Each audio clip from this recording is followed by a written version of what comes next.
Good morning, student.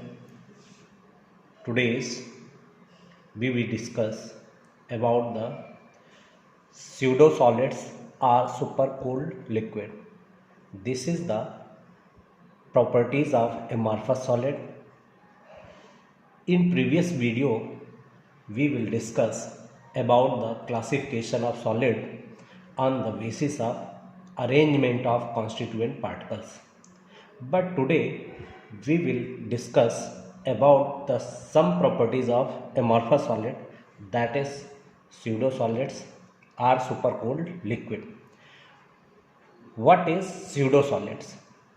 As we know that in amorphous solid the constituent particle have irregular arrangement in solids, that's why they are called pseudo solids.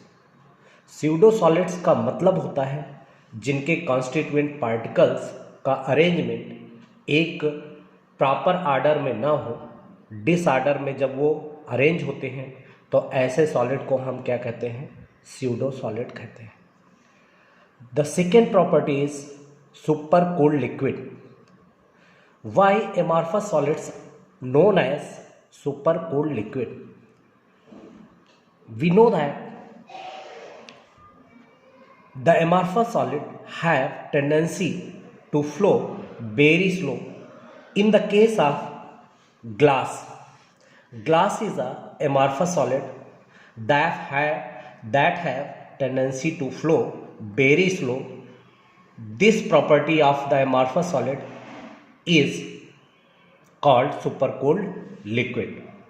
From this point, one question is arises that always asked in exam: why window pane thicker in the mid and thinner at the edge? तो इसका answer होगा because they have tendency to flow very slow. उनकी जो flowing property होती है बहुत धीरे होती है, बहुत स्लो होती है, जिसके कारण वो सुपरकूल्ड लिक्विड कहलाते हैं. और यही रीज़न है कि विंडो पैन मिडिल में थिकर हो जाता है और एजेस पर थिनर हो जाता है.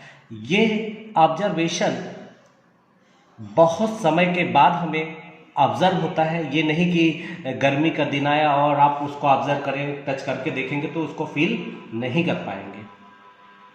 इसको ये ऑब्जर्वेशन लेने के लिए हमें बहुत समय की ज़रूरत होती है. उसके बाद अगर हम उसको ऑब्जर्व करते हैं नियर अबाउट 20 या 25 year after we observe the window pane, we observe that they are thicker in mid and thinner at the edge.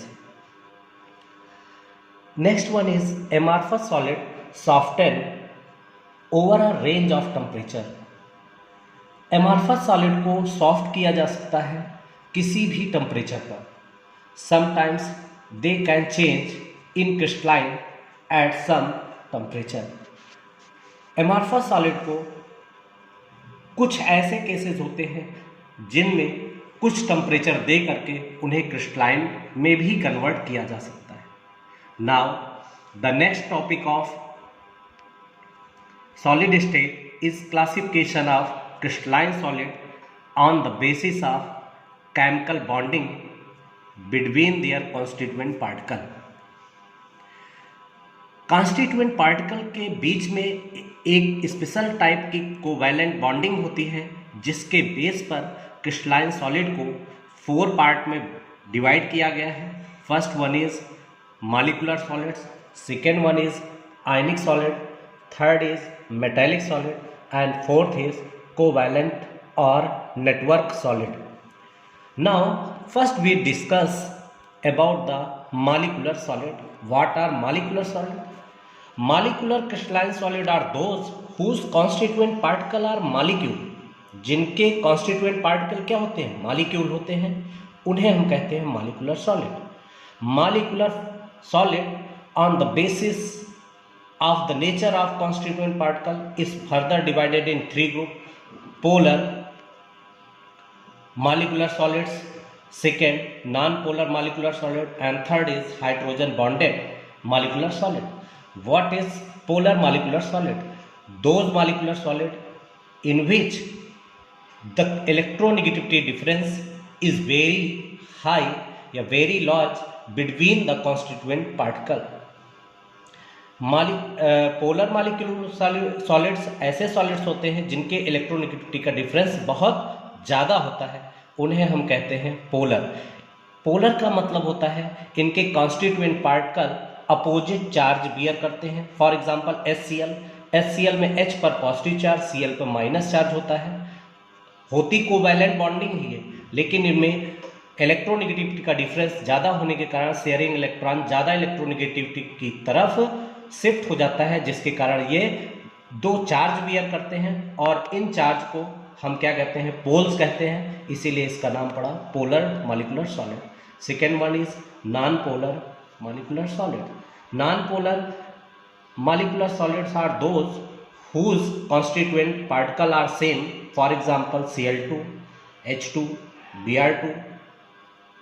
They are liquid or gases at room temperature. These constituent particles held by a force called London force. It is very important for the board exam. What is London force? London force भी पूछा जा सकता है कि London force क्या होता है। तो this type force observe by a scientist live in London that observe this kind of force by the name of him, this is called London force. these are insulator. It means they shows low conductivity. Third one is hydrogen bonded molecule. ऐसे molecular solids जिनके बीच में hydrogen bonding पाई जाती है उन्हें हम कहते हैं hydrogen bonded molecular solids.